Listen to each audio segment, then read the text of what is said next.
Estamos muy contentas de la colaboración que surge a través de Margui Elkartea con Lucía Nieto, cofundadora, socióloga, investigadora, feminista y directora de formación de Margui. A ti. Y Carmina Serrano Hernández, que ya las conocéis muchas de las regaderas, que es la presidenta, doctora en psicología y experta en violencia y trauma, y presidenta y fundadora también de la Asociación Terapia y Género. Aprovechar para decir que este es un evento autofinanciado, que hemos tenido la suerte de contar pues con la Asociación Terapia y Género, con Margui Elkartea, con la Terminal, con Espacio Regadera, ¿vale? Y hemos querido poner toda la carne en el asador con los medios que tenemos para poder hacer este ciclo, porque es súper necesario. Si queréis comentar algo o entramos directamente. Bueno, yo no sé, ¿se oye? No. Yo dar las gracias, me siento muy emocionada de que hayamos sido capaces entre todas de juntarnos para crear este espacio, y muy ilusionada también de ver la acogida que ha tenido, y esperando que todas y todos aprendamos en esta jornada. Bueno, yo quería agradecer también, y estoy muy ilusionada de lo que vamos a hacer Espacio Regadera, a la Asociación Terapia y Género y Margui, de este proyecto que va a seguir hacia adelante, y gracias también a las músicas, me ha encantado, y muchas gracias a todas las personas que habéis venido aquí. Y lo último, que me hace muchísima ilusión estar aquí con Carmina, porque para mí es una maestra y una referencia a seguir, entonces estoy encantada.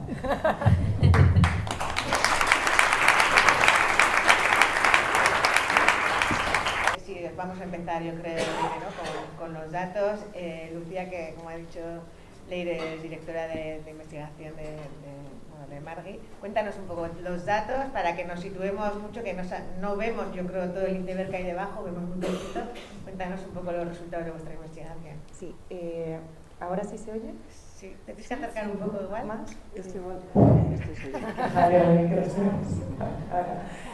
Pues sí, efectivamente, nosotros lo que hacemos de Margui, para situar un poco, digamos que tenemos tres patas principales. Una es la de la prevención, sensibilización, formación e investigación, en este orden, de la violencia sexual y por la educación afectivo-sexual desde una perspectiva feminista.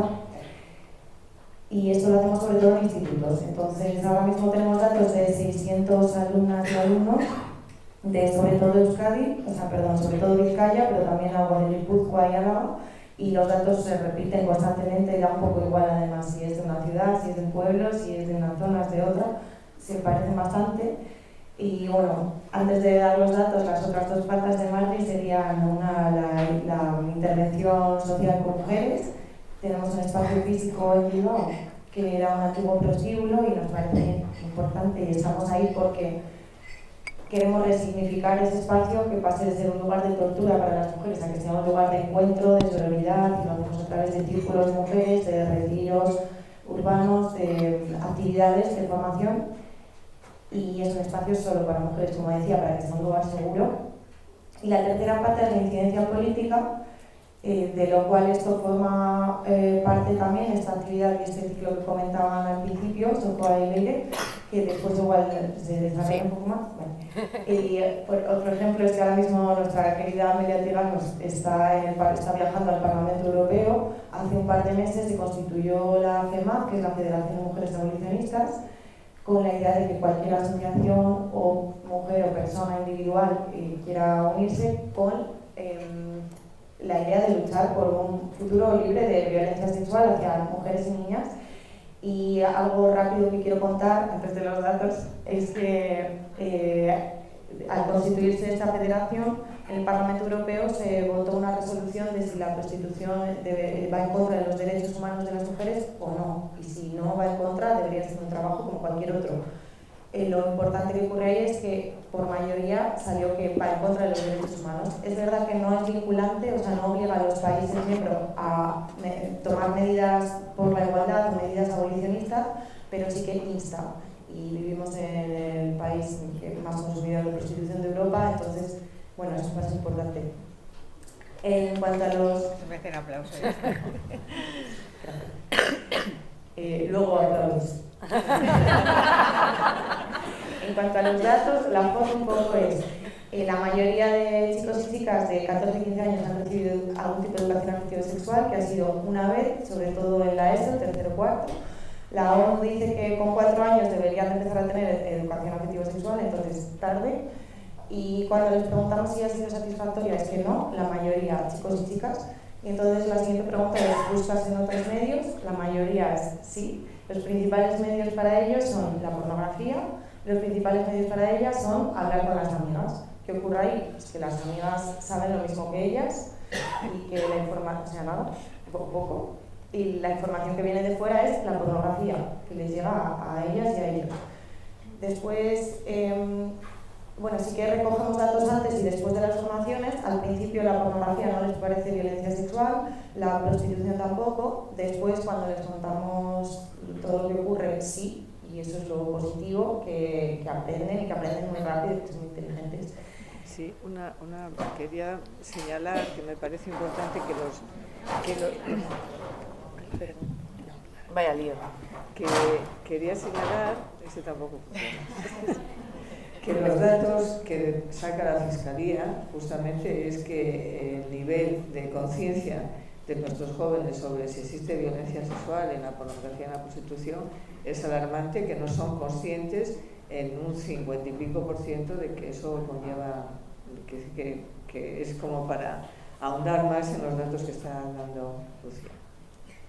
Sí, nosotros cuando les preguntamos si son capaces de diferenciar entre una relación sexual sana y una relación sexual violenta, el 20% de ellos nos dice que no, así de primeras. Claro, si 2 de cada 10 dice que no, pues va a haber muchos más que no se van a atrever a decirlo porque no queda bien, ¿no? O porque no lo sepan siquiera. Y luego, relevante también, el 70 y pico % de los chicos ve pornografía frente al 10% de las chicas, o sea, consumen más ellos. Los motivos principales para ellos es para la masturbación y para ellas es por curiosidad o otros motivos. Y esos otros motivos, según otros estudios, suelen ser para saber qué les gusta a ellos, la respuesta. Entonces seguramente vaya por ahí. Luego, que les hayan pedido imágenes sexuales, hablamos de 14-15 años. Al 20% de los chicos dice que sí y el 50% de las chicas dice que sí también. La mitad de las chicas por el móvil las han pedido algún tipo de imagen sexual. Que les hayan salido ofertas de sexo, claro, dicho así, que en realidad está mal dicho, pero es por como el lenguaje que tenemos en la sociedad, ¿no? Pero que serían ofertas de prostitución o de pornografía, a un porcentaje como el 40% de ellos les sale que sí. A los 8 años empiezan a ver pornografía, como salía en el vídeo, y aquí también nos sale más o menos, es verdad que nos sale más 11, pero también es verdad que según como lo preguntes, te van a decir la primera vez que lo he buscado o la primera vez que me ha salido. O sea, con 11 años ya lo han visto, eso fijo, y con 12-13 es la edad que lo ven de forma normalizada, o sea, 2-3 habitual. Eso es. Entonces, claro, un chaval con 16 años ya ha visto cientos de horas de pornografía, hay que tenerlo en cuenta eso, porque igual que, como dice Carmina Serrano, que la voy a citar estando aquí, igual que la publicidad influye, la pornografía influye también, tiene consecuencias. Entonces eso es un poco el panorama. Pues súper interesante. Y súper interesante. Y la siguiente pregunta es un poco, pero porque ¿qué hablamos? ¿Qué es la sexualidad, Carmina? Bueno, yo creo que esta es una pregunta que nos tendríamos que formular toda la sociedad, porque yo lo que planteo que la violencia sexual que aparece en la pornografía y por supuesto que conlleva la prostitución es la punta del iceberg. En realidad yo planteo que todas y todos estamos inmersos en la violencia sexual. La violencia sexual para mí forma parte del aire que respiramos. Esto no ha existido siempre y entonces la forma en la que tenemos de pensar en lo que es la sexualidad está absolutamente impregnada de violencia. Un dato para que os deis cuenta. Las 50 sombras de Grey es una novela en la que se practica y se vende las relaciones sadomaso, en las que existe dominio y sumisión, y se vende como algo absolutamente erotizado, la violencia y la dominación.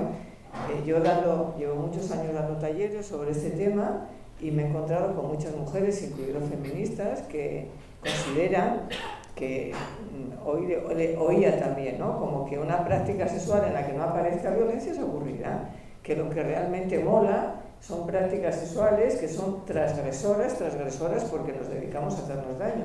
Entonces, yo quiero que para que pensemos sobre la sexualidad os voy a proponer a todas y a todos que hagamos ahora mismo, si queréis, cerrar los ojos y vamos a hacer 2 momentos de reflexión. Uno es contactar con la primera vez que tuvisteis experiencia en vuestro cuerpo de lo que es sentir una excitación sexual o la vivencia en la infancia, ¿no? Cuando erais niños y niñas, ¿cómo vivisteis esa experiencia?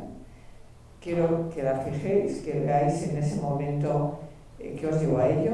Era una situación grata, fue agradable, vivisteis esa situación como algo que fue abusivo, porque alguien que no erais vosotros mismos y vuestra sensación os llevó a ello, y entonces hablaríamos de abuso sexual, cosa que está también absolutamente tapada cuando los datos que son absolutamente que se recogen, se considera que un 20% de nuestros niños y niñas, mayoritariamente las niñas, han sufrido abuso sexual en su infancia. Yo me incluyo. Creo que este tema sería fundamental revisarlo por ver los efectos que eso genera en nuestro psiquismo. Y ahora, una vez que os habéis quedado con esta imagen, la importancia que esto tiene, vamos a trasladarnos a vuestra primera experiencia de relación sexual compartida con alguien, ¿no? Quiero que veáis la primera experiencia, la importancia que eso ha tenido, cómo eso va a quedar grabado permanentemente, al hilo de lo que estaba diciendo antes Lucía. Toda la idea que tenemos de la sexualidad es algo que se va construyendo en el día a día. No es algo que venimos de fábrica, como se hablaba de psicoanálisis de pulsión sexual, sino que, por eso digo, fijaros con qué edad empezasteis a descubrir vuestro cuerpo como sexuado y como algo que tiene posibilidades de sentir placer. Ahora, iros al momento de la primera experiencia sexual, una relación sexual completa, con penetración, etc. En esa experiencia era algo que vosotros lo habéis deseado, o vosotros lo queríais, os sentisteis forzados, os sentisteis obligados. Los datos alarmantes ahora mismo es que más del 50 y pico % de nuestras niñas, de adolescentes de 14, 15 años, están teniendo las primeras experiencias sexuales totalmente sin ser deseadas y totalmente al servicio de darle placer a su compañero sexual. Por esto creo que en qué medida quiero que veáis que los datos que nos daba antes Lucía, de cómo hay un porcentaje del 70% en lo que ellas han investigado y frente a un 10% en chicas. Sin embargo, a nivel de la investigación que han hecho los de Saber de Tinder sobre el impacto de la pornografía y la situación de la sexualidad, los datos no coinciden con los que vosotros estáis planteando. Se plantea que en este momento efectivamente hay un 80 y pico % de chicos que están viendo en el estudio que han hecho sobre una muestra de 5.000 personas, adolescentes desde 14 a 18 años. Y el porcentaje de chicas que cada día ven pornografía ha subido de un 30 que habían ellos hecho la investigación anteriormente a ahora mismo estamos en un 50 y pico % de chicas. Y lo que yo me encontré en la consulta es que ven pornografía porque me dice Carmina, si no, ¿cómo vamos a saber? Entonces imaginaros, lo que ellos quieren, el placer sexual del nuestro, ¿qué es lo que una mujer desea? Eso está totalmente, creo que esto es una gran batalla, una gran pelea que yo ya no viviré, que las mujeres que estáis aquí, jóvenes, vais a tener, y espero que mis nietas lo puedan vivir también de otra manera, que puedan vivir, ¿no? Su cuerpo, pensar que el clítoris es el único órgano que está diseñado estrictamente para el placer. Entonces, quiero que veamos que la forma en la que vivimos la sexualidad está absolutamente determinada. Entonces yo digo que la forma en la que nos han enseñado la sexualidad está totalmente simplificada condicionada. Entonces, por un lado, va a estudiar la sexología. Yo estudio la carrera de psicología y no se estudiaba la sexualidad ni la sexología. Entonces, eso tienes que hacer, como la violencia de género, tienes que hacer un estudio aparte. Y entonces, los estudios sobre sexualidad, sobre sexología, se hacen en un laboratorio, en una situación absolutamente por fuera de lo que es la realidad. Si vamos a la definición, si la sociología va a estudiar, como muy bien estaba explicando Lucía, cómo se representa. Hay un estudio maravilloso sobre la brecha orgásmica, en la que expresa el libro, esta mujer que hace la investigación, cómo hay una diferencia. Igual que hay una brecha salarial, hay una brecha en el número de orgasmos o de la posibilidad orgásmica que tienen las mujeres con los hombres. Tiene que ver con esto que os estoy diciendo desde el momento número uno. Entonces, lo que quiero que veáis es que la sexualidad la vivimos siempre dependiendo del contexto histórico en el que vivimos. Entonces, la forma en la que se ha asociado la violencia, la sexualidad a la violencia, no forma parte de lo que forma la naturaleza humana durante más de 2,5 millones de años, durante el periodo prepatriarcal. La sexualidad no era un tabú. Luego voy a explicaros un poco con el trauma y cómo se llega a constituir un tabú. La sexualidad se vivía como algo absolutamente sagrado y se veneraba como algo, era una sociedad muchísimo más igualitaria, muchísimo más equitativa. Y fue con la construcción del patriarcado, que el patriarcado, ¿qué implica?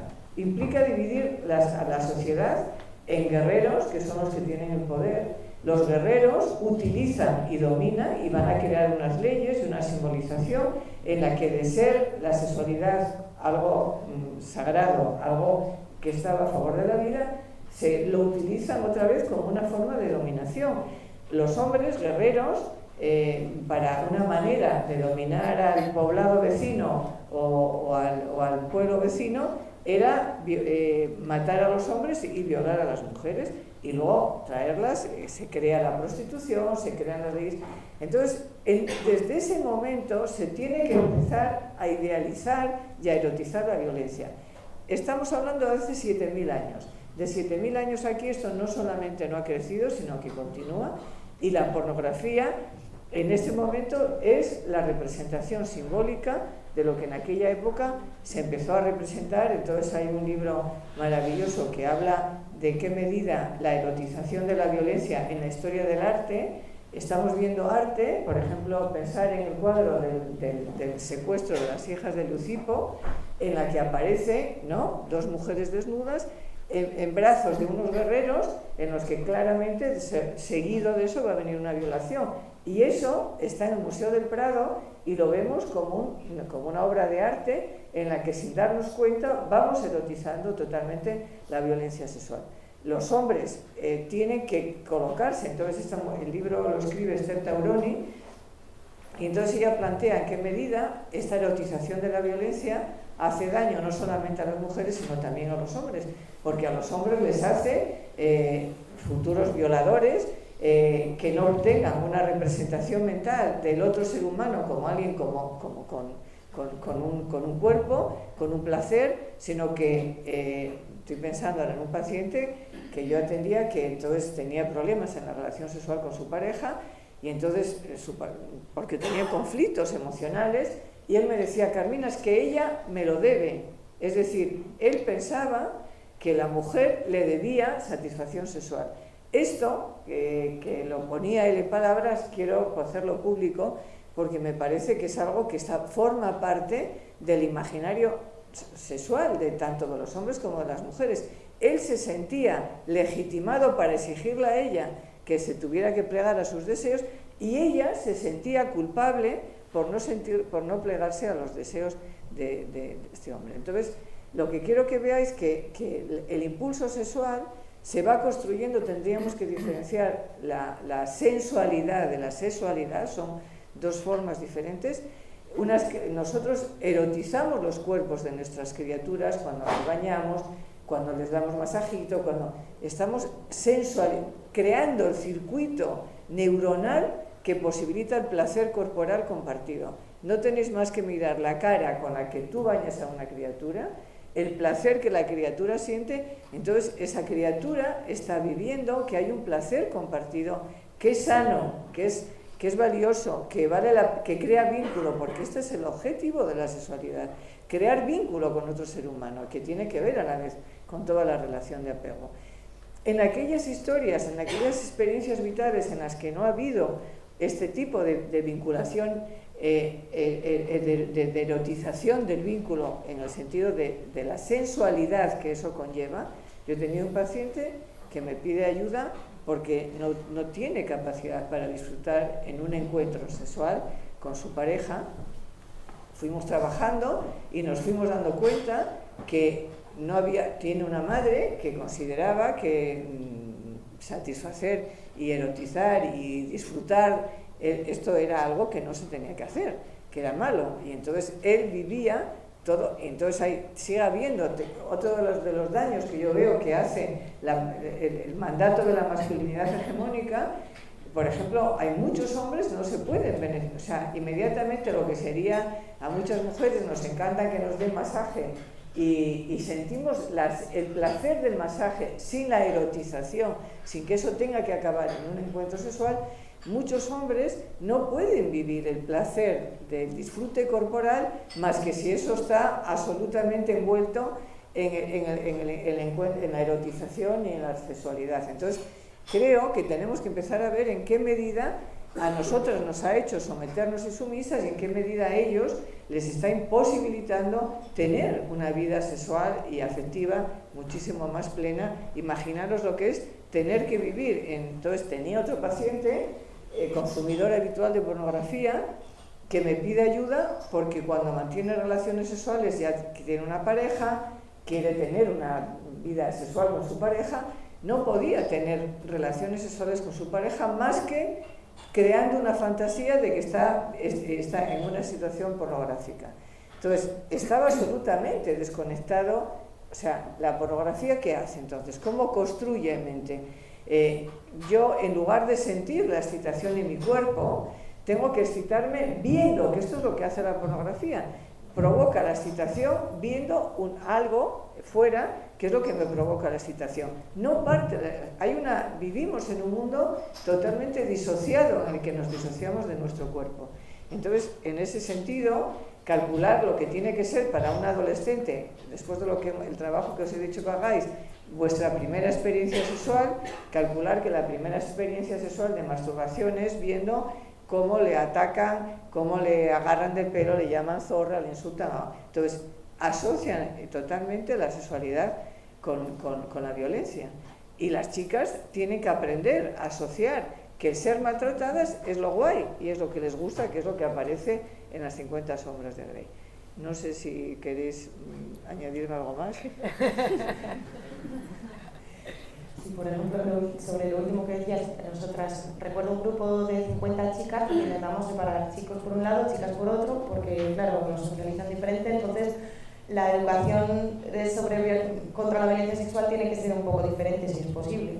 El 20% de aquellas chicas, de estas chicas tenían 14 y 15 años, nos decían que su primera relación sexual las habían agarrado del cuello y 2 de ellas las habían escupido con 15 años, que posiblemente muchas de ellas no hayan tenido relación sexual por edad.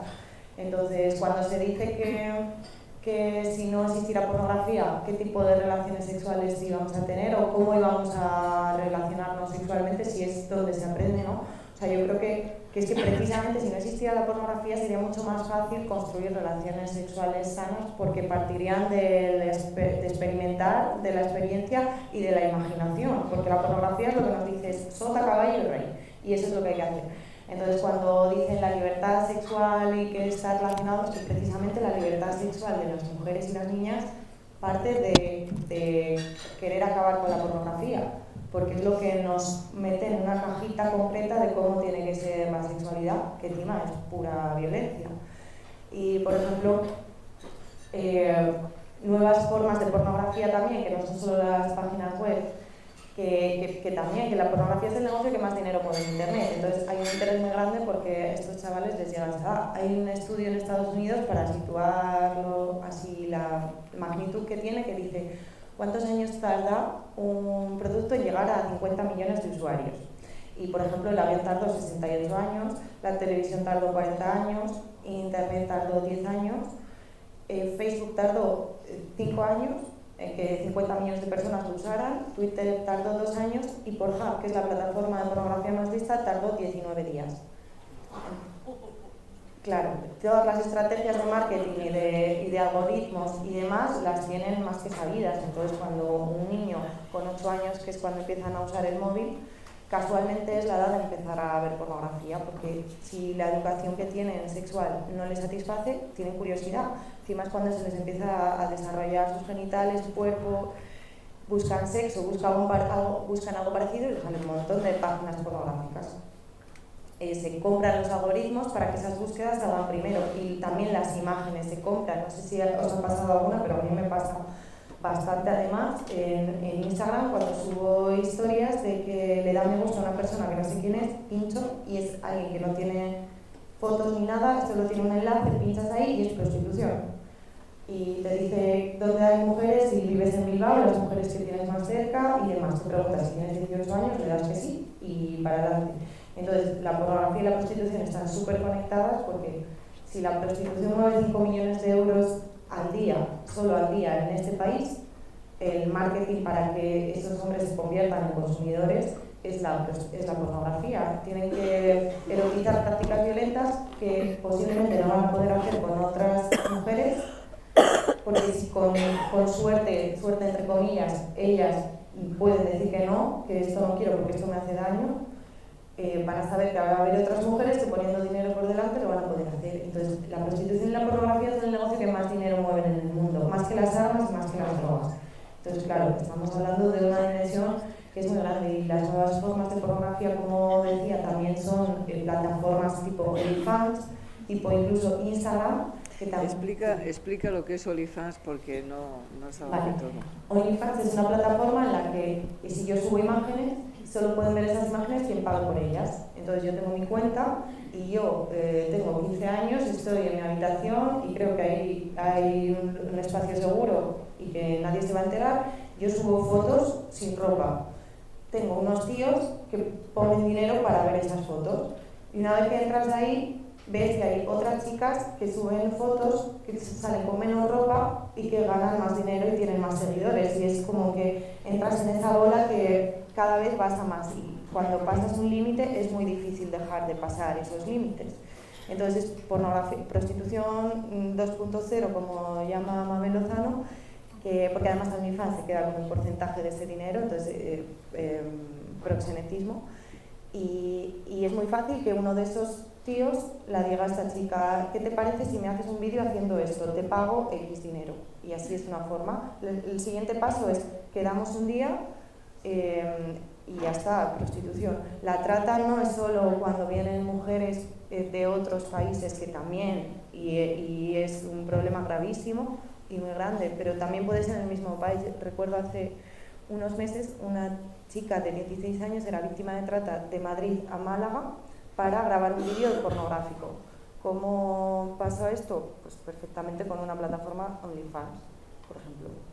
O Instagram también tiene como filtros en los que te dice: bueno, si te quieres crear otro perfil para paralelos. O sea, esto está, por ejemplo, YouTube, no sé si conoces YouTube naranja, está el YouTube naranja y el YouTube azul. Bueno, son cosas nuevas que van saliendo constantemente, por eso tenemos que estar constantemente enterándonos de cómo funciona esto para estar con los chavales y con las chicas. La segunda fuente de información que se me olvidaba antes de donde ellos encuentran donde aprenden sobre sexualidad, son vídeos de youtubers y influencers famosos entrevistando a mujeres que están en la pornografía. Entonces ellas salen encantadas diciendo que está maravillosamente bien ahí, y no solo eso, sino que las prácticas que cuentan son de verdad que son horribles, y digo, el youtuber más visto, que tiene miles y miles y miles de visitas, y los vídeos que entrevistan a chicas que están en OnlyFans, las prácticas que cuentan son de verdad que son aberrantes. Y lo que no pasa, lo que no se sabe es que luego cuando buscamos a estas chicas, porque nosotras les preguntamos esto en las encuestas para saber qué ven y saber, ¿no? cuando buscas alguna de estas mujeres que han salido de ahí, ves que tienen entrevistas que dicen esto es horrible, ojalá no exista la pornografía, ojalá ninguna chica entre aquí, pero esas ya no salen, porque su moda ha pasado, ellas han salido y las que aparecen son otras. Eso quería añadir. Sí, que no genera dinero, todo lo que no genera dinero, ¿no? Ya sé. A mí lo que me asusta es, que igual eso lo podéis explicar, porque todo hay como una pátina de libertad, ¿no? Al final ellas acceden libremente. ¿Quién eres tú para decirme a mí cómo tengo que practicar mi sexualidad, ¿no? Yo creo que mucho de eso hay en el ambiente, o sea, está como, cuando hablas de este tipo de temas, la barrera que te encuentras es, bueno, ¿quién eres tú para meterte? Entonces, por un lado, eso es así, ¿no? Esa especie de libertad, y luego, ¿cómo debería ser esa educación, ¿no? ¿Cómo debería ser una sexualidad sana? Yo creo que es que ahora mismo, o sea, para mí es súper fácil de entender en mi cuerpo, pero creo que no está, nadie nos dice cómo tiene que ser esa sexualidad, ¿no? Y yo creo que igual a lo primero contesto y luego ya... Y claro, a ellos no les podemos decir no veas pornografía porque está mal, porque lo van a hacer el doble, ¿no? Si vas desde el tabú de que esto mal y esto no, pues por curiosidad y por morbo van a buscar. Entonces nosotras lo que hacemos es tratarles como personas inteligentes que son y contarles cómo está montada la estructura, porque lo que se quiere es que se conviertan en consumidores de pornografía, porque luego eso va a ser lo que genere esos 5 millones de euros que se mueven al día. ¿Cómo puede ser que sea tan fácil y gratis ver tantísima cantidad ingente de pornografía que hay en internet? O sea, por ejemplo, por Pornhub da datos, solo lo que subió en 2019 tendríamos que estar 69 años sentadas viendo pornografía sin levantarnos de la silla. 2020 más, 2021 más. Entonces, ¿cómo puede ser que sea gratis? Porque el producto son ellos, porque, como decía Carmina, cada vez hay más estudios que se dan cuenta de que es adictiva, que genera adicción. Entonces, es un negocio perfecto. Entonces, no les podemos decir, no veas pornografía y ya está, sino contarles lo que ocurre y lo que hay detrás según qué edad. Claro, si son adolescentes, si son más jóvenes, pues hay que hacerlo desde el desarrollo de la empatía, de la regulación emocional, de que sean capaces de conectar con su cuerpo, para luego ser críticos cuando ven un contenido así. Si vemos a una mujer llorando en la calle, la vamos a ayudar o nos vamos a preocupar. Pero parece que si la vemos en un vídeo pornográfico, como ha dicho que sí, pues bueno, no pasa nada. Pero es que el daño que sufre es el mismo. Aunque diga que sí, aunque diga que no. Esa libre elección de, bueno, no, ella sabrá lo que... cada una es libre de hacer lo que quiera, ya, pero es que las consecuencias que tienen, lo primero, no se cuentan, y lo segundo, que va a afectar a todo el entorno y a toda la sociedad en general, porque vivimos en sociedad, no es lo que yo haga, siempre tiene consecuencias. Bueno, con relación al tema de que si podemos definir lo que sería una sexualidad saludable, y yo creo que este es el gran problema que tenemos, que en este momento vivimos en un mundo tan enfermo y tan loco que nos ha enseñado que la guerra está bien. Hay un dato que según lo que no aparece tan fácil, yo lo he encontrado como difícil, no es la pornografía y la prostitución la más potente, sigue siendo, donde se gasta más dinero, sigue siendo la guerra. Es 1,3 trillones de euros. Y detrás va toda la industria con 2 billones. Entonces, te quiero decir que el tema es que lo que yo quiero que veamos es que vivimos en un mundo absolutamente anclado en la violencia. Pero para que nosotros podamos, para que este sistema neoliberal y patriarcal se mantenga, no tenemos que salir de la idea de que esto es unas mentes que están ahí haciendo maniobras, no. Todos colaboramos y todas colaboramos. El sistema no solamente tiene que generar productos para consumir, ¿no? Coches y lavadoras y ropa. Tiene que generar sujetos, personas que queramos consumir. Entonces tiene que producir. Entonces, lo que yo he visto, qué mejor manera que generar y darle forma a los deseos sexuales. Entonces, los deseos sexuales no es algo que viene, que está ahí, no se sabe cómo, está al lado como que aparece, sino que, por supuesto, que todo lo que tiene que ver con el siglo XX, todo el desarrollo de la publicidad, ahí hay un hombre que aquí se ha quedado en la sombra, pero que creo que es importantísimo que conozcamos, que es Edouard Bernays, que era un sobrino de Freud, que fue el creador de todo el tema de la publicidad. Él ha sido el impulsor de campañas. Entonces, imaginaros, las mujeres fumamos porque Philip Morris le contrató para hacer una campaña y conseguir que las mujeres fumáramos. ¿Cómo lo consiguió? Se entrevista con un mejor psicoanalista en aquel momento de Nueva York, le plantea que él se da cuenta, porque es sobrino de Freud, que nuestros deseos pueden ser y nuestros impulsos pueden ser manipulables. Él había estado viendo todo lo que fue la subida del nazismo, el papel que cubrió la propaganda, y bueno, creo que todo este tema era lo que os decía antes, en la medida que la sexualidad se coloca y se estudia por fuera, ¿no? La sexualidad se vive en la totalidad del ser, implica las hormonas, implica las emociones, implica los pensamientos, implica los deseos. Entonces, dar forma a los deseos sexuales, es decir, que nosotros normalicemos la violencia, es lo que posibilita que la violencia pase desapercibida y estemos instaurados. Entonces, haciendo, yo digo, ciegos y sordos nos hace al dolor ajeno. Entonces, venimos diseñados para sentir compasión por el otro, pero en la medida que ya hemos normalizado y naturalizado la violencia, calcular, por ejemplo, sabemos que está habiendo todo el tema de los emigrantes que se mueren en el Mediterráneo, pero el tipo de normalización que la sociedad nos hace frente a la violencia y a la muerte nos hace que podamos seguir viviendo como si tal cosa. Sabemos que la ropa que consumimos la están haciendo criaturas, pero miramos. Entonces, lo que yo digo es que para vivir en este mundo tenemos que estar disociados realmente. La disociación es un mecanismo de defensa para enfrentar aquel sufrimiento con el que no podemos hacernos cargo.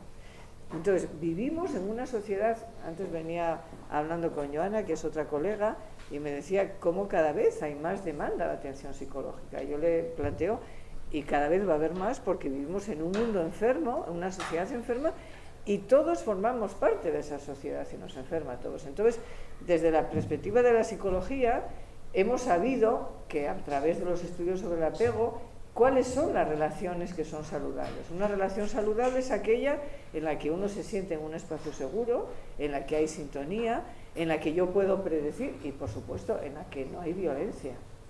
Entonces, el tipo de relaciones afectivas y sexuales saludables serían estas. ¿Qué pasa? Que la dinámica y la lógica del mercado ha invadido todos los espacios de la sociedad, incluidos de las relaciones íntimas. Entonces, hay montones de filósofos que plantean y defienden que ¿qué pasa? Es tu cuerpo, ¿por qué no lo vas a poder utilizar como una mercancía? Entonces, esto es lo que creo que veáis. En este momento todo está mercantilizado, incluso nuestros cuerpos.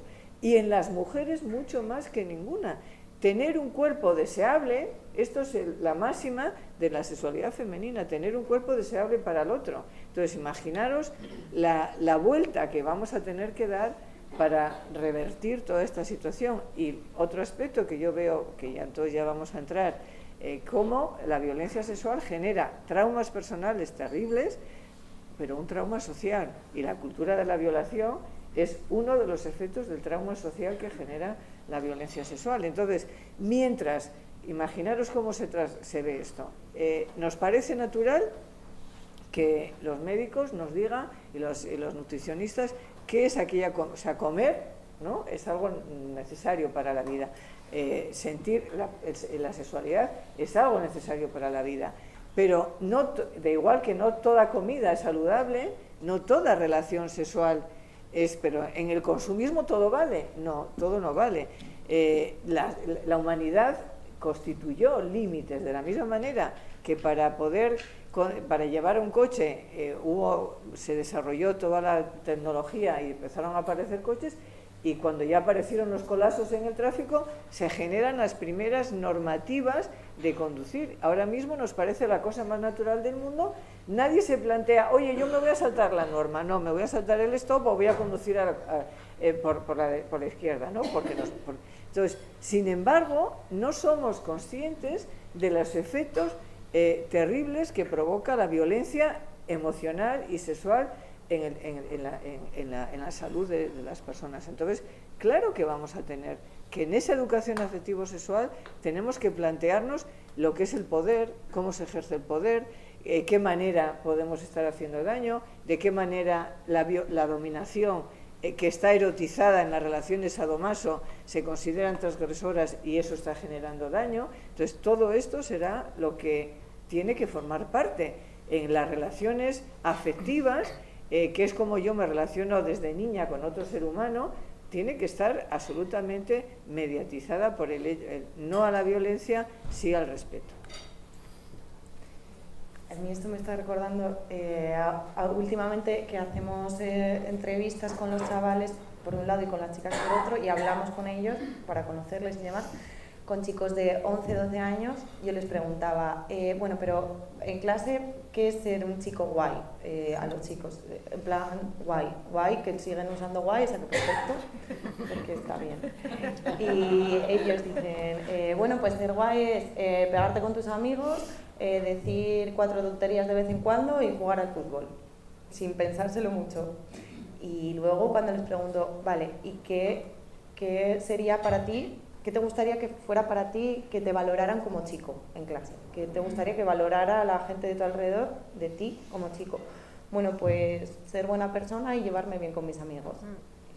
Es contrario, o sea, entre ellos, los que se llevan bien se pegan entre ellos para demostrarse que se quieren.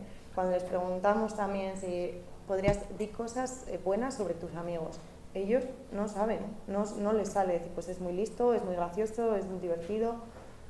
No les sale porque se relacionan entre ellos o pegándose o insultándose. Luego, o compitiendo. O sea, es como desde que son pequeños ya se potencia en ellos pues, la agresividad, mucho más que cualquier otras capacidades o otras emociones que no se les deja, que siempre se dice, bueno, es que los hombres no lloran. Vale, es verdad que no lloran, pero esa emoción la sacan por otro lado y es a través de la ira o del enfado. Y es como se les enseña a responder, porque si no te alejas de lo que es ser hombre. El insulto primero, o sea, cuando les digo ¿qué es lo peor que os pueden llamar?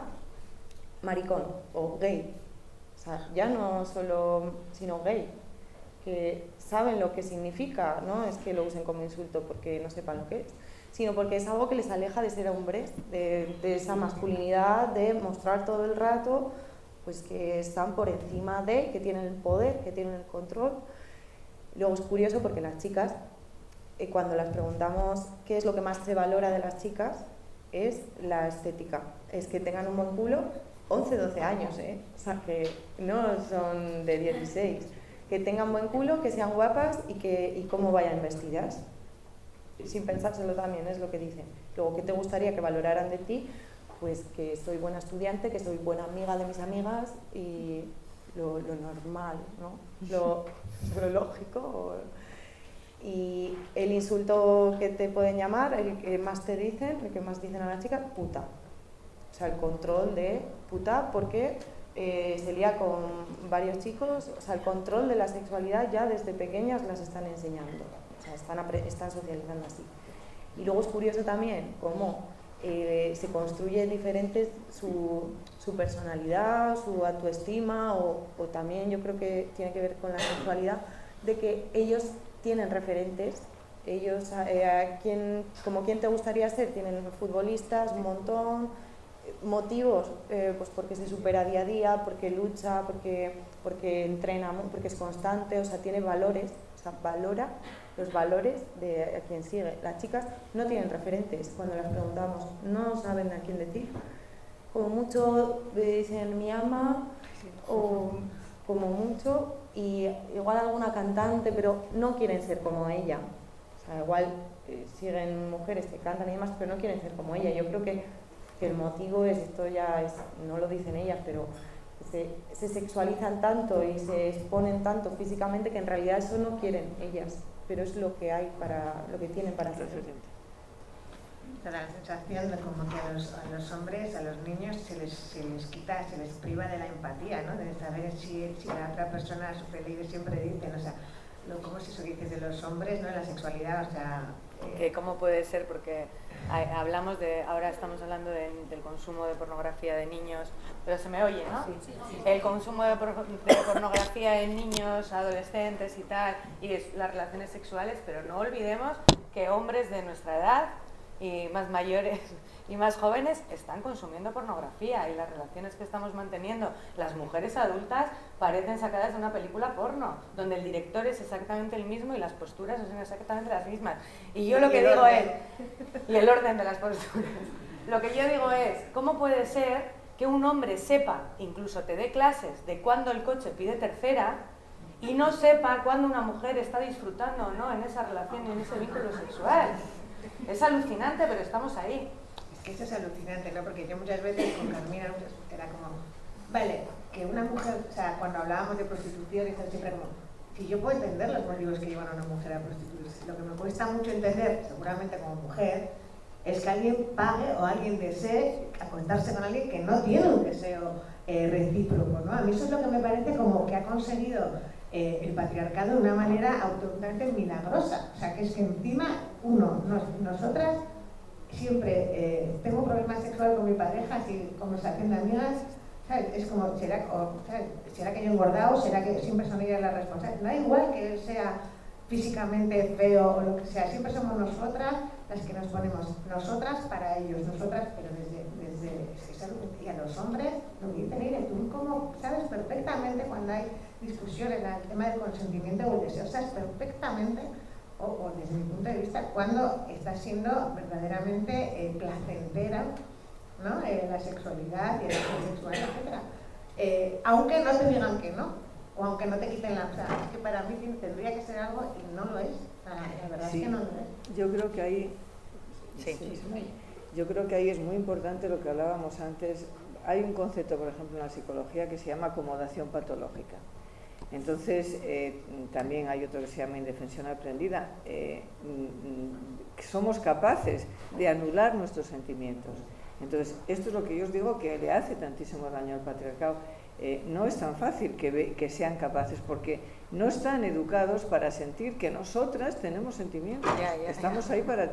Entonces, saben si el coche está en tercera o segunda o en primera, pero no tienen capacidad porque no les han educado justamente lo contrario, para desconectar de nosotras, para desconectar. Entonces, todo el tema de lo que implica la creación de un hombre implica disociarte del sentir propio y del sentir ajeno.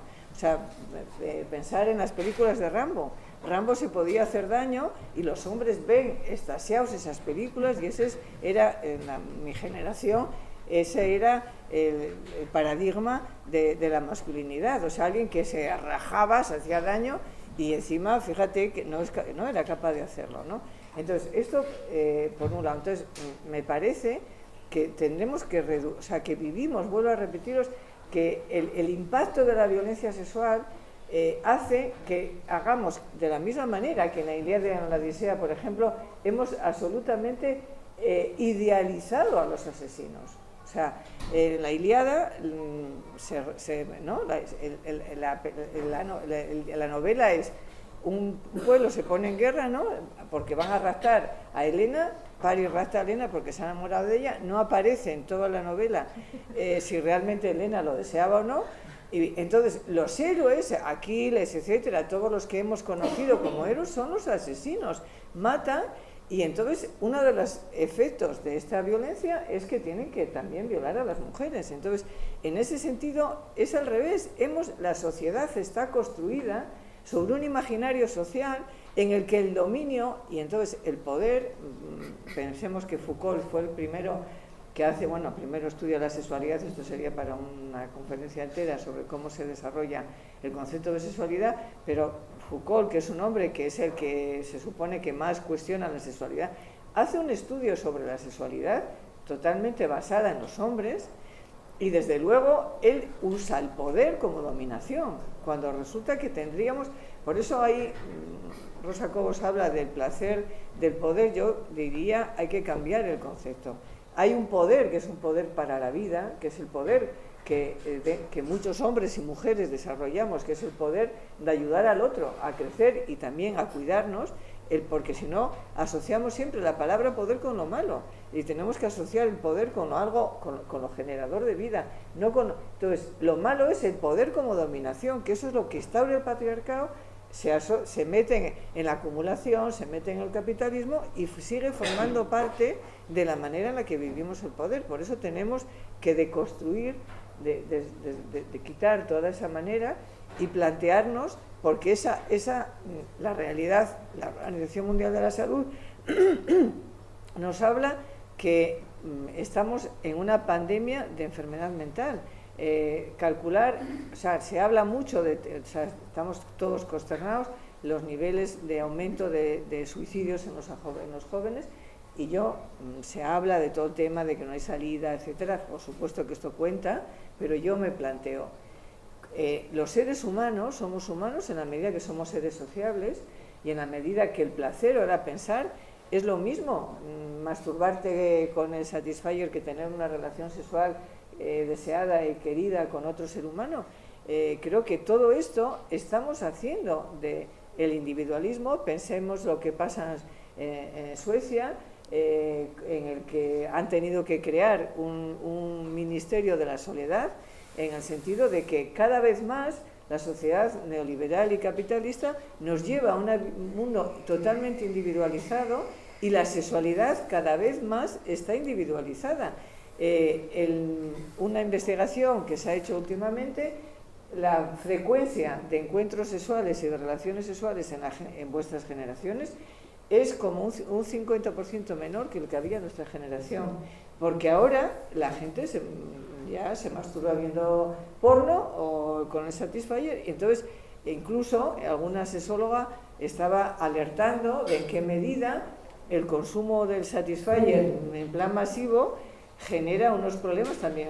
Claro, la posibilidad de llegar al orgasmo 5 minutitos, entonces volvemos, las feministas de mi generación habíamos criticado totalmente la idealización de que el fin de la sexualidad era el orgasmo, sino que había todo un proceso de placer compartido, etcétera, que era tan importante o más que el llegar al orgasmo, ¿no? Creo que ahora todo el placer compartido ha desaparecido y el objetivo ha sido consumir, consumir, consumir y consumir. Sí, es que me recuerda que hay chicos, que nos encontramos chicos que no diferencian entre masturbarse y pornografía, que creen que es lo mismo, directamente que es lo mismo. Y claro, es un problema porque si no son capaces de pensar en la masturbación sin tener el móvil o la pantalla, es totalmente lo que decías de que no pasa por tu cuerpo, es algo que ves ajeno. Y que con 15 años no se planteen que puede existir la masturbación, o sea, el conocerse a sí mismo sin pornografía, es preocupante. Y luego también lo que decías de que es verdad que, o sea, siempre cuando se habla de prostitución o de pornografía o de imágenes sexuales en las redes sociales tipo OnlyFans, que es pornografía y prostitución igual, pero bueno, a veces se le ponen otras palabras y parece más light, sale el mensaje de que, bueno, si ella lo ha decidido, o sea, no nos metamos con esto. Esto tiene, yo creo que un motivo y una consecuencia, a ver si no se me olvida. La consecuencia es que nos encontramos chavalas en institutos que han tenido situaciones así, de haber mandado una foto a su novio, a su exnovio o a un chico que les gustaba y que han hablado con él por redes, y que se sienten totalmente culpables de haber hecho eso. Entonces, no lo van a contar en casa porque creen que las van a reñir muchísimo, les van a echar una bronca enorme, cuando lo que tenemos que hacer es igual que lo que ocurre con las campañas del 25N. Por ejemplo, me acordaba ayer de una que pasó en Galicia, creo que fue en Galicia, no sé qué año, mujer, no vayas sola por la calle a estas horas, o no lleves esta ropa, culpabilizándonos a nosotros o poniéndonos con nosotras. Pues con esto está ocurriendo lo mismo, o sea, ellas no son culpables de confiar en otra persona, que lo que están haciendo es confiar en una persona que se está abriendo con ellas. Quien tiene la culpa es él, de pedirlo o de mandarlo. Y esto lo tenemos todas en la cabeza, y todos, y los chavales también. Y es el problema, que ellas se van a sentir culpables, entonces no lo van a denunciar en casa y no va a haber consecuencias para quien lo hace. Y esto lo extrapolo exactamente igual a la prostitución, a la pornografía, que era lo que decías, de que, bueno, si ya lo eligen libremente, Yo creo que es porque vivimos en una sociedad neoliberal que piensa en el individuo y ya está, y no haz lo que quieras libremente, y no pensamos las consecuencias que puede tener de desigualdad, de fomentar la desigualdad entre mujeres y hombres, entre clases sociales, porque claro, si la prostitución, por ejemplo, porque es el fin, ¿no?, la pornografía, es un trabajo, entonces tendrá que ser un trabajo para todas. Y si me quedo en el paro me podrán llamar de Lanbide porque en el club de enfrente de mi casa hay un puesto de trabajo. Tendré que poder decir que sí. ¿Por qué no? O ¿por qué no los hombres? ¿Por qué no es un trabajo también para los hombres? La inmensa mayoría son mujeres quienes están ahí. Entonces, creo que hay que dejar de banalizar con la prostitución, con la pornografía y con todo lo que tiene que ver con las redes sociales, de sexting, grooming y todas estas cosas que explica. Pues sexting es el hecho de pasarte fotos con alguien, fotos sexuales con alguien que tú quieras. Veo que, o sea, igual se puede ver como bueno, pero es que tiene un problema, es que esa persona nos podemos enfadar y como no lo vamos a hablar, igual en un momento de cabreo coges y se lo mandas a otra persona para fastidiarme a mí, o pierdes el móvil, o te cogen el móvil, o sea, pueden pasar mil cosas que esa imagen se va a filtrar por ahí.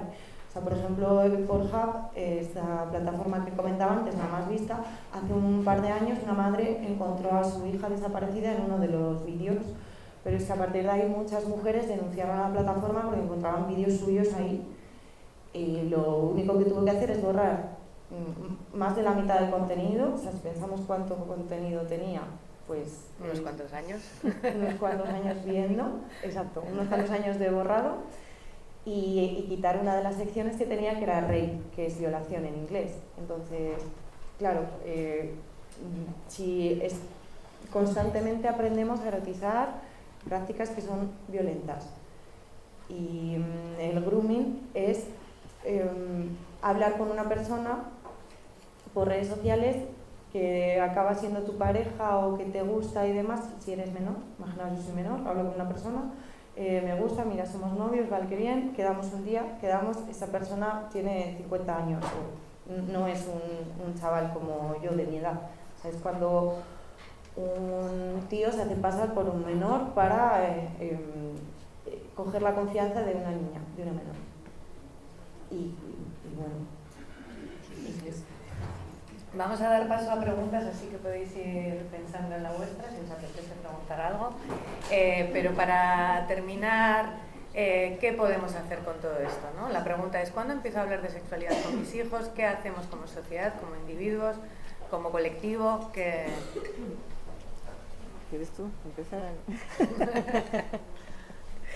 Bueno, pues lo primero, siempre hay que empezar, pues hay que empezar ya. Pues como decía Carmina, depende la edad, depende la evolución del ser humano, ¿no? Le vas a hablar de unas cosas, de otras, hay que empezar ya.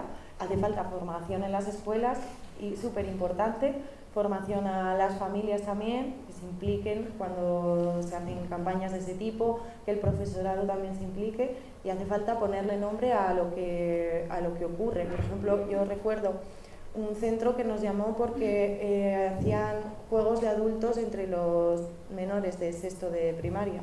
Y claro, cuando hablamos con el profesorado a ver qué eran esos juegos de adultos, eran agresiones sexuales, no eran ni juegos ni eran de adultos.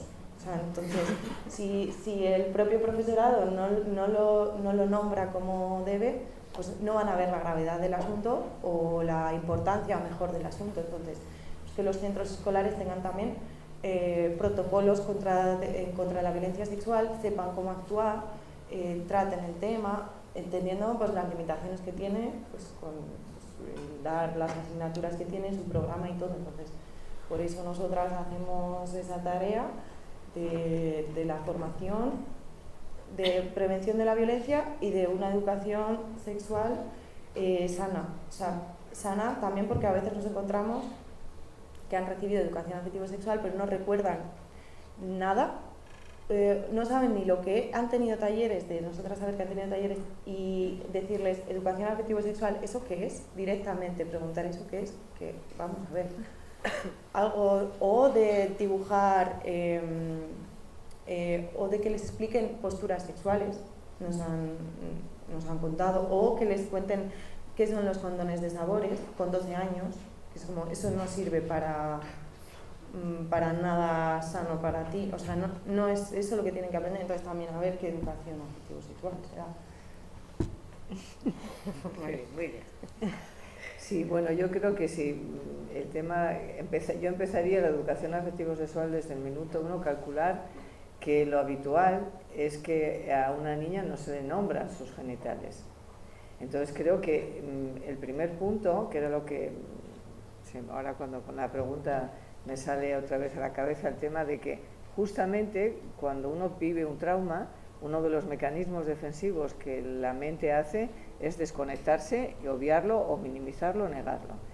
Y esta es la razón por la que la sexualidad, o sea, porque no os habéis preguntado por qué razón la sexualidad es un tabú. La sexualidad es un tabú porque está inscrita en la violencia. Y entonces no podemos. Entonces hay un autor que habla de lo que es el trauma cultural, dice que es cuando un pueblo o una nación, y yo digo cuando un grupo social, ¿no?, ha sufrido tal nivel de violencia, cambia su manera de representarse, su manera de narrarse. Entonces, todo lo que se estudia sobre lo que implica el trauma cultural, nadie lo ha trasladado a lo que implica el trauma sexual, pero yo ahora lo estoy intentando escribir, en qué medida nuestra sociedad vive inserta en un trauma sexual, cultural y social, porque nadie somos capaces de ver, que era un poco lo que os estoy todo el rato tratando de transmitir. Entonces, lo primero que quiero que veáis es que nadie tenemos un tabú. Yo soy la primera que en la educación con mis hijos he tenido un tabú en la medida que he ido trabajando y dándome cuenta de todo ese tema. Entonces, transformar todo esto implica los padres y las madres que más quisiéramos, ¿no?, que saber cómo hacerlo. Entonces, espacios como este va a ser necesario una transformación. O sea, vamos al gimnasio, nos preocupamos. Entonces, creo que el cuidado de nuestra mente, de nuestras emociones, de lo que hacemos, es algo que lo tenemos que poner cuando, ¿no?, el feminismo está hablando, pongamos la vida en el medio. ¿Qué es la vida? Poner la vida. Yo creo que tenemos que poner en medio lo que es una relación saludable, y la relación, porque el mundo es el fruto de la suma y la multiplicación de todas las relaciones que mantenemos entre los seres humanos a nivel económico, pero a nivel emocional es central. Entonces, ¿cómo le trata el padre y la madre a los niños? ¿Cómo se tratan entre? Eso forma parte de lo que es la educación afectiva y de cómo qué es lo que es tener un vínculo de apego seguro, crear un vínculo de apego, y todo eso va inserto en que mi cuerpo, tengo una parte que son mis genitales, pero es que el placer, que es la otra equivocación total, que es esa mirada totalmente androcéntrica, como que va al pene y a la eyaculación, y no hay más, no. El órgano mayor, me hace mucha gracia Amelia cuando dice mayor sexual, es la piel, no es la piel, es el cerebro.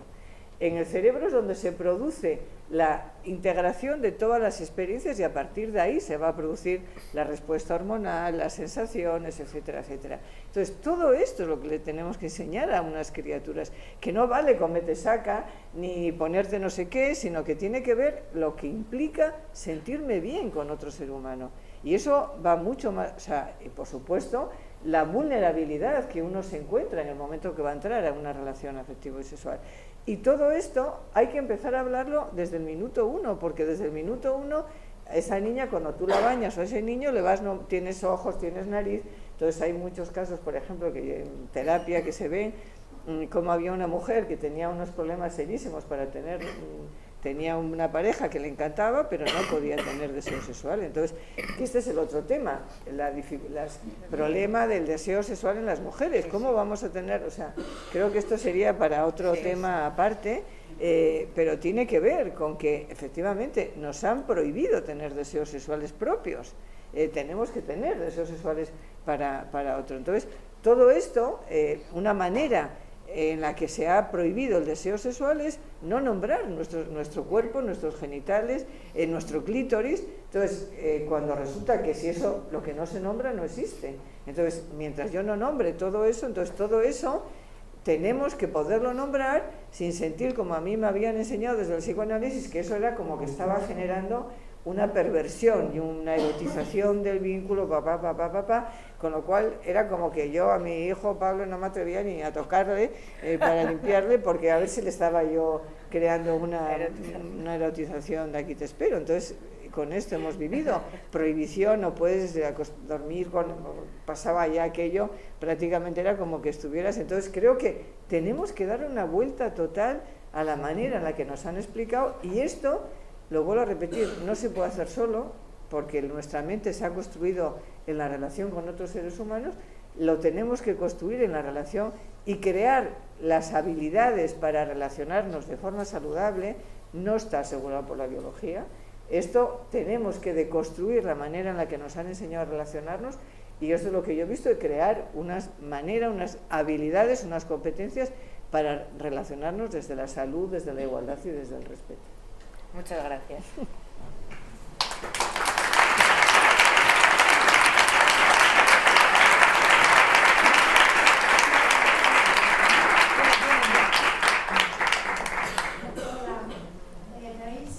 Si te levantas por fin. Vale, sí. Yo igual voy a pegar en el género con esta pregunta, pero cuando tú hablabas, yo no podía dejar de pensar que muchas de estas cosas, y no todas, tienen que ser ilegales. Entonces, no hay ningún intento de coger esa plataforma, por ejemplo, de OnlyFans, cerrarla y meter a sus responsables en la cárcel. Ojalá.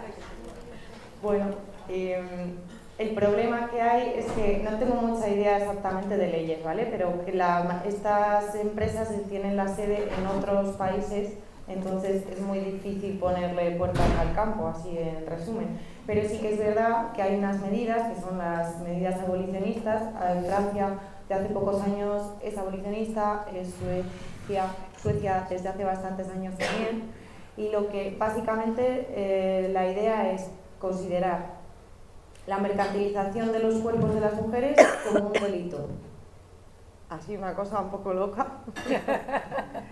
pero parte de esa base. Entonces, la prostitución está deslegitimada, o sea, no es lo mismo que prohibirla y ya está, porque en este país ha estado durante muchos años estuvo prohibida también, y el prohibicionismo lo que hace es ocultarlo y ya está, y que siga reproduciéndose el problema. Entonces, las medidas abolicionistas lo que hacen es dar derechos humanos, por un lado, a las mujeres y a las niñas que están ahí, pues con asistencia psicológica, jurídica, recursos de vivienda, de formación y demás. Y por otro lado, penalizar a aquellos hombres que se creen con el derecho a pagar por penetrar a una mujer. O, de la misma forma, la pornografía, porque en la pornografía hay mucha trata también. Es exactamente lo mismo que la prostitución, pero con una cámara delante. Lo que ocurre es que estas medidas tienen que estar en todos los países, porque Francia tiene medidas abolicionistas. Lo que ocurre es que vienen los puteros por la frontera de Irún aquí. Entonces hace falta pues una movilización social que esté a favor de que se instauren este tipo de medidas aquí, porque sí, a través de las leyes se pueden cambiar las cosas. O sea, el ejemplo de las carreteras me ha encantado porque es clarísimo, es verdad. O sea, nos parecía impensable eso, pero hoy en día nos parece impensable lo contrario. Pues con esto ocurre lo mismo. O sea, porque cuando se dice la prostitución es el negocio más antiguo del mundo, no es ni el trabajo ni el negocio, es la forma de esclavitud más antigua del mundo. Cuando existía la esclavitud era lo normal. Hoy en día nos parece impensable que un gobierno lo acepte. Entonces, con esto lo mismo, las leyes educan también. Entonces, eso es lo que puedo decir. Sí, y yo creo que hay, en relación con esto, por eso digo que no van a ser los políticos ni los poderes, vamos a tener que generar un movimiento social amplísimo, que realmente si no lo van a cambiar, por lo que estamos diciendo, porque nos movemos en un mundo que los intereses económicos son los que priman. Estamos hablando de que en el Estado español mueve 5 millones de euros al día la industria criminal de la pornografía y la prostitución. Entonces esto ya veis que está Amelia Tiganus llevamos planteando, ¿no?, el movimiento abolicionista, la abolición, y entonces, si no se consigue la abolición, calcular cómo se va, o sea, el impacto. Y entonces lo que quiero que veamos es que no hay un solamente, o sea, que el problema es en qué medida el sistema absorbe, y son las propias chicas que era lo que os hablo de la acomodación patológica, pero no os acababa de explicar, porque me pasa esto que no puedo acabar de explicar las cosas, me viene otra idea a la cabeza y ya me voy de la anterior. Para sobrevivir una mujer, para poder tener una vida, tiene que acomodarse al mundo entonces en el que vive, y entonces tiene que tener un cuerpo perfecto. O sea, eso no se lo inventa ella, eso está ahí, no nos lo hemos inventado nosotras. La industria de la moda, lo que mueve, la pornificación de la sociedad, todo eso es un idioma que aprendemos. Entonces, revertir eso no van a ser los políticos. Espacios como estos en el que generemos, ¿no?, realmente personas con una conciencia crítica, con otra manera de vivir sus emociones, su sexualidad, y que presionemos, ¿no?, ya generemos un movimiento y eduquemos de otra manera, es lo que va a posibilitar el cambio. Entonces, no es un cambio que va a poder ser de hoy para mañana, sino que nos tenemos que involucrar todo el mundo para que se produzca. Animaros. Aquí.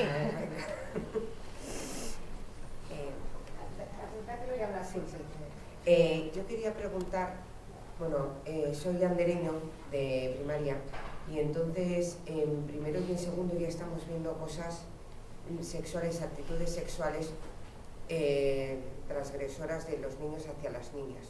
¿Primero y segundo de la ESO o de primaria? No, de primaria, de primaria. Entonces era para saber si nos podéis ayudar un poco, si a través de cuentos, o sea, cómo podríamos trabajarlo, de vídeos, de imágenes, de charlas, o cómo podríamos hacer para trabajar un poco el tema. Sí, ¿quieres tú decir? Vale, me dejas siempre la primera.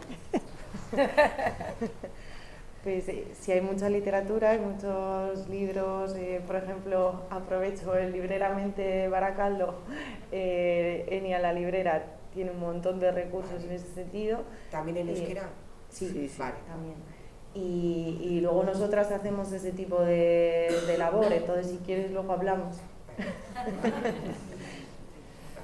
Sí, nada, por eso. Porque no es algo que, o sea, que creo que está claro, pero a veces con la preocupación no es algo que sea, si dicen esto, contestamos esto, si pasa esto, hacemos esto. Requiere un trabajo un poco más allá. Se me ocurre otra cosa más, sí. Y en relación, esto que estábamos planteando de crear una mesa en la que... No lo hemos anunciado todavía, ahora lo vamos a anunciar. Bueno, pero aprovechamos. Lo anunciamos ya. Sí, pero voy a poner la diapo. Y ahora seguimos con las preguntas. De la misma manera que los padres y las madres no están preparados para enfrentar esto, tampoco los profes, ni los psicólogos, porque vivimos en el tabú. Entonces creo que el objetivo es que se cree una educación afectivo-sexual también para los profes y las profas, que tengáis herramientas para poder enfrentar este tema. O sea, que es que tú quieres hacerlo, pero ¿y cómo lo hago? ¿Estaré erotizando? Que sería un poco lo que nos criticarían los del PP. ¿Y vos? Yo de hecho tenía como ganas de anunciarlo ya, pero no sabía, que yo creo que la gran noticia que anunciamos hoy, es que creo que es una gran noticia anunciar, es que qué hacemos con todo esto, ¿no? Y es una propuesta conjunta que prefiero que la presentéis vosotras. Bueno, la idea es, de todas estas acciones, que seguiremos haciendo acciones, que este ciclo quería poner las sesiones siguientes que vamos a tener vamos a tener a ponentes muy expertos a nivel nacional, que la colaboración y la ilusión que tenemos es importantísima, y que nuestro objetivo es crear o constituir una mesa de diálogo donde poder, si pasas la diapo por fin, siguiente, donde poder aunar a la mayor número de agentes sociales, que podamos interpelar a las instituciones por una educación afectivo-sexual, sobre todo saludable, ¿vale? Que tenga esa S de saludable, y iremos haciendo acciones. Os invitamos a través del QR, simplemente vais a entrar en una base de datos en la que os vamos a mandar información, o bien de reuniones, de acciones que podamos ir llevando a cabo. No sé si quieres aportar algo más.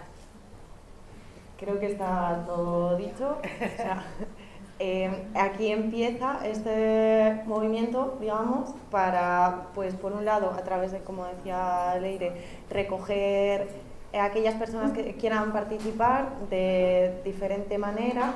En esa mesa de diálogo sí que nos gustaría que estuvieran representantes de diferentes ámbitos colectivos, ya puede ser de colegio de trabajo social, puede ser de las AMPAs de X institutos, de profesorado de X lugar, o sea, personas que tengan sensibilización a este respecto, a este problema, para poder luego construir algo en común y después poder hacer una recogida de firmas para pedir que esta educación afectivo-sexual, que se supone que ya está en la ley, que está en la ley de educación, que se den en las escuelas, que realmente se den en las escuelas y que se aplique, y que a los centros escolares se les dé medios para pues, como ahora mismo preguntabas, resolver estos problemas. Hoy salía, por ejemplo, no, las autonomías ya tienen dentro de esa ley que tiene que dar educación afectivo-sexual en los colegios. Los que tengáis, colegios, escuelas, tal. Los que tengáis niños, niñas, habréis oído hablar de que de vez en cuando aparece alguien y les cuenta una película así de un ratito. Hoy aparecían después del 25N de ayer, aparecían las declaraciones de Nerea Melgosa, que es la consejera de otras carteras, además de igualdad. Y decía que van a formar a 2.000 profesores y profesoras en la prevención de la pornografía, que ha sido esto de Macunde de hoy. Decía, porque ya tienen herramientas y educación afectivo-sexual, y ahora vamos a formarles en pornografía. No sé si yo soy profesora, no sé si aquí hay más gente, no tenemos ningún tipo de formación, y las formaciones que se están dando en las escuelas, que se quiere despedir a Maya, creo. Agur Maide. La educación que hay en las escuelas que están recibiendo nuestros hijos, pero a través de esta mesa no solo es una educación afectivo-sexual que llega a las escuelas, a los profesores, sino que estamos hablando de una comunidad educativa que somos absolutamente todos, formamos parte de él, desde los profesionales de la salud, desde la psicología, desde la sociología, desde el trabajo social, desde todos los ámbitos. Por eso estamos como muy ilusionadas de verdad poder hacer este tipo de acciones que luego puedan tener una consecuencia. Así que invitadísimas y seguiremos dando guerra. Me han dicho que por ahí... Sí. Vale. Igual está respondido con esto, pero lo mismo que ha dicho el tallereño, ¿qué tipo de formación podríamos tener las familias de cara a poder hablar con nuestros hijos de todo esto de una manera natural y acorde con la edad? ¿Qué tipo de formación podríamos recibir nosotros los padres? Pues el tipo de formación yo creo que lo tenemos... Sí, claro. Mira, cuando yo hice una investigación sobre cómo afectaba la violencia de género en nuestro desarrollo psíquico y mental, y entonces hemos desarrollado unos talleres que hemos propuesto, por ejemplo, para que se dé a las familias, al profesorado y al alumnado, ¿no? Terapia de género estamos haciendo eso, en Margui también un poco en la misma línea, porque estos talleres yo los he hecho con las personas de Margui.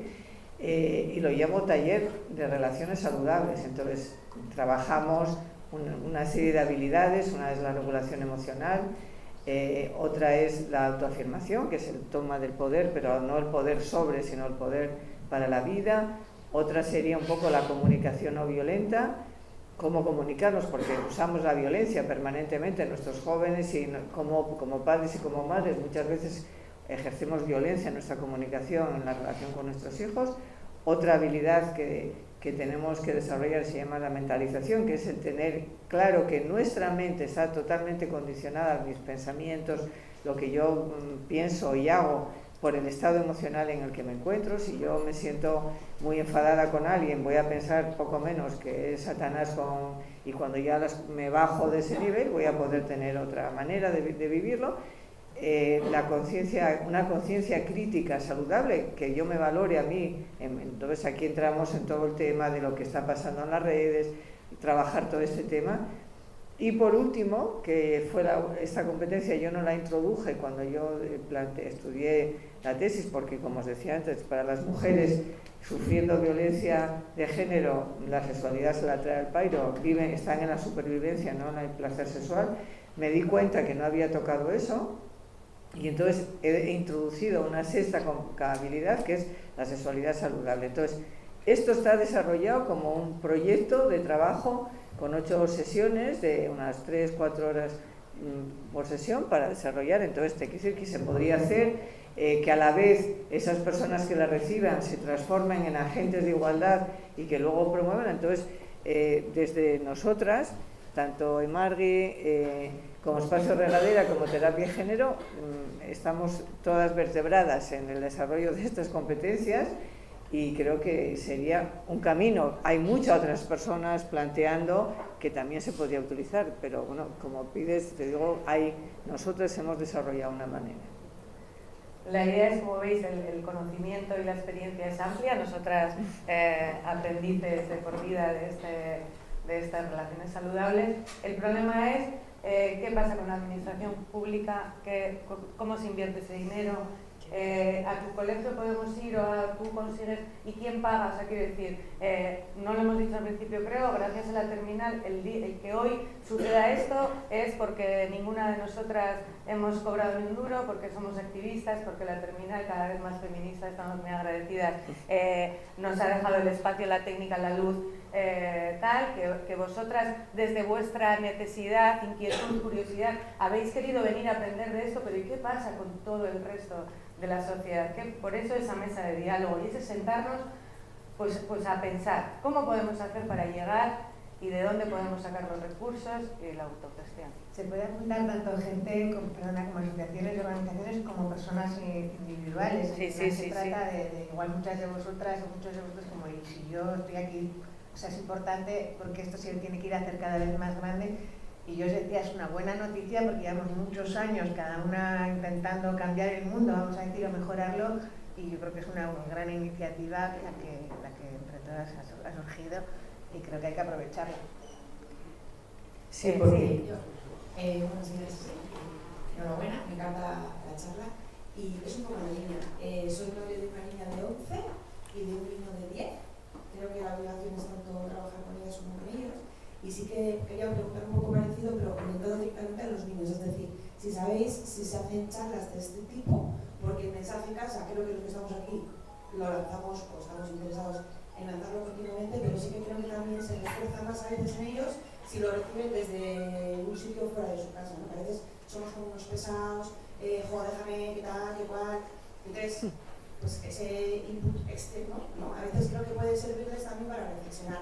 Y era por saber si conocéis, si estáis planteando charlas de este estilo en las que puedan acudir de niños y niñas, desde 10, 11 Sí que es verdad que a veces cuando vamos a los centros, como no nos conocen, se abren más, porque también les decimos, no somos profes, venimos aquí hoy y igual los programas que hacemos suelen ser de varias sesiones, porque sabemos que solo con 2 horas pues, no es suficiente. La pedagogía dice que tienen que ser 10 horas para que el mensaje cale y se aprenda de verdad. Entonces sí que es verdad que se abren más porque les decimos que no somos profes, que total confianza y hacemos dinámicas también para que nos puedan contar cosas que igual no quieren contar en casa. Sí, claro, ¿sabes? Lo que estamos diciendo, o sea, aquí es nuestra labor, es nuestro trabajo, es lo que hacemos y es por lo que nos movilizamos, por la sensibilización, la prevención y la formación en el alumnado, desde primaria hasta bachiller o FP o aquí. Hoy hasta el infinito. Ahí. Perdón. Sí. Hola, buenas. Yo sí quería preguntar, viendo el primer vídeo y demás, ¿qué opináis sobre el hecho de restringir el acceso al teléfono móvil hasta edades un poco más, no como ahora, hemos dicho los 10 años, los 11 o en cada caso será de una manera, pero retrasar eso, digamos, en el momento en que se formativo, o sea, no formativo, pues están desarrollando, ¿no? Las criaturas, nos beneficia, o si lo acercamos más o no, simplemente pues ese...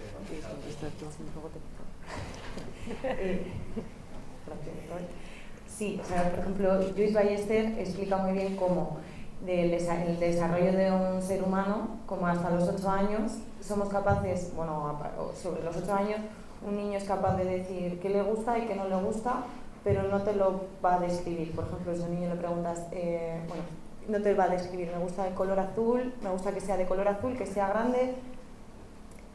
Con 12 años, hasta los 12 años, es cuando, o sea, quiero decir, hasta los 8 años, si ven 4 imágenes, es capaz de, me gusta esta, ¿vale? Pero no describir que generalmente me gusta este tipo de cosas. Con 12 años ya sí, lo pueden describir.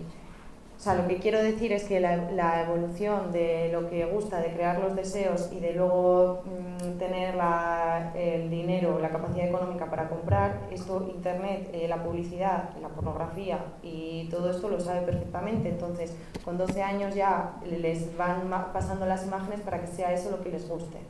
Con de 14 a 16 es cuando empiezan a crear el argumento, o sea, ser capaces de describir sus ideas y por qué piensan de una manera. Entonces por eso nos encontramos con esta edad, la adolescencia, cuando te encuentras negacionistas de violencia de género con esa edad, que es porque reproducen el mensaje tal cual que han oído en el youtuber de turno.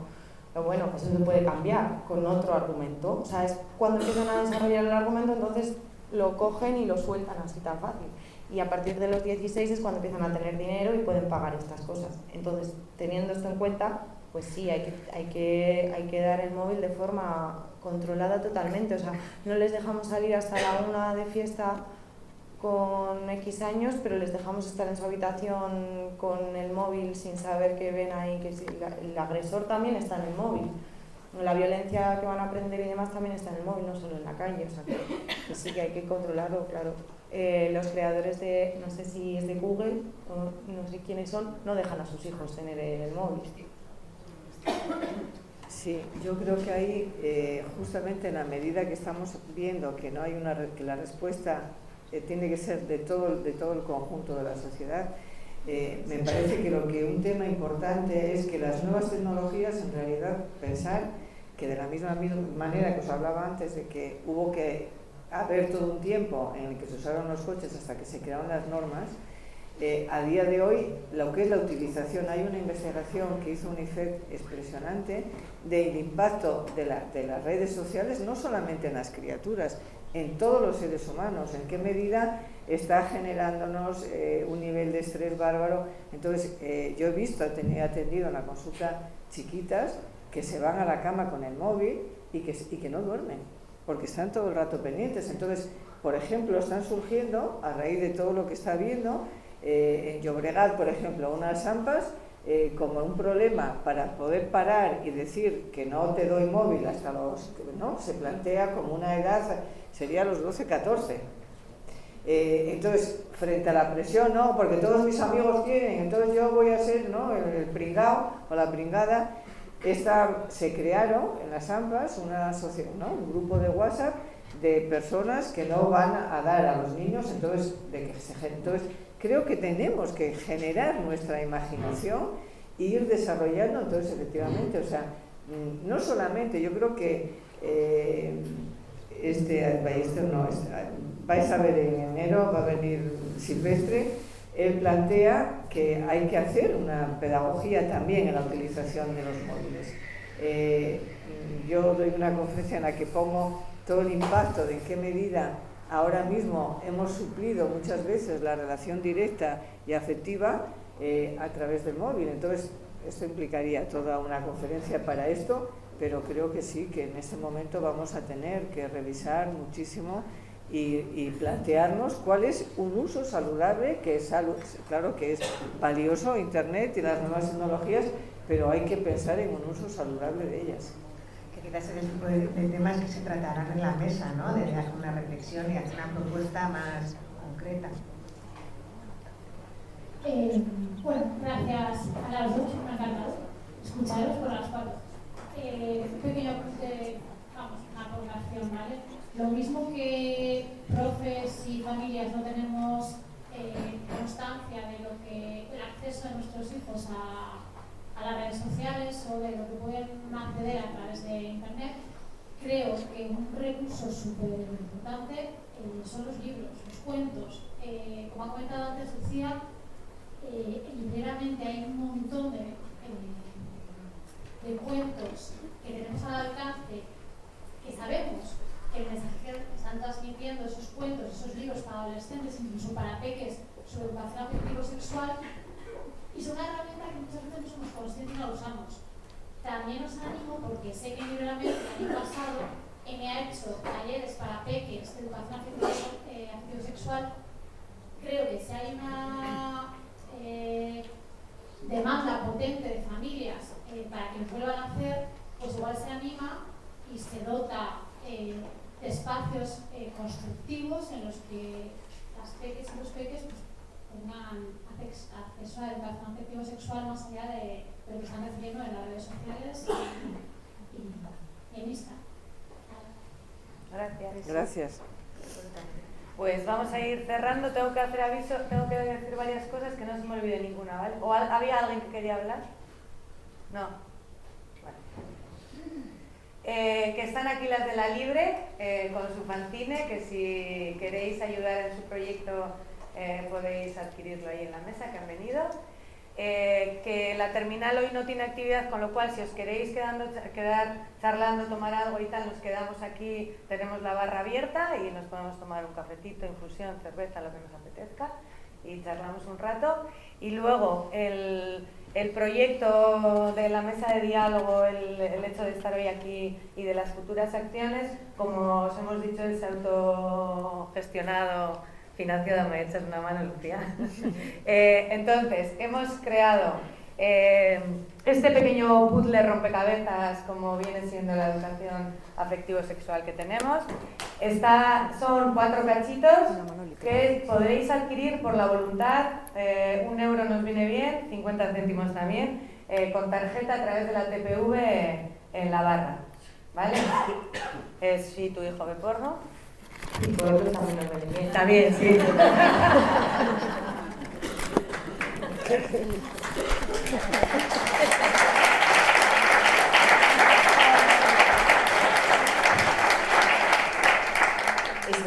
La idea es que, bueno, como es todo autofinanciado y demás, pues a través de, bueno, un poco el mensaje de esta idea es que como van a ser varias sesiones, van a ser varios encuentros, cada parte representaría uno de ellos para llegar a la finalidad que es, que me lo cargo, que es la lámina, que sería una forma simbólica de apoyar económicamente al proyecto, con la idea de que efectivamente han salido aquí 3 casos que hacen falta formación, educación, pero como decía muy bien Leire, hace falta recursos para eso, porque claro, hace falta que las instituciones se impliquen para dotar de recursos económicos directamente para que se trabaje y no gratis, y para que se dé el valor económico, social y de tiempo que requiere toda esta problemática que venimos comentando. Entonces, una forma de aportar es comprando las láminas, inscribiéndose en el QR.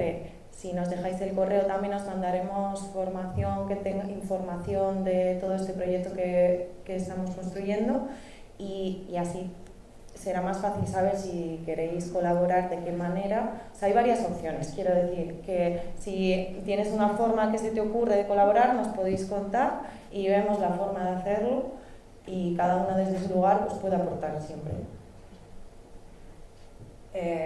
Muy bien. Acabamos con el lujo otra vez de nuestras artistas hoy, que han tenido la amabilidad de colaborar también y aportar su granito de arena, y que un verdadero placer. Mil gracias a todas y a todos por venir, y que seguimos. Que el viaje es largo pero apasionante.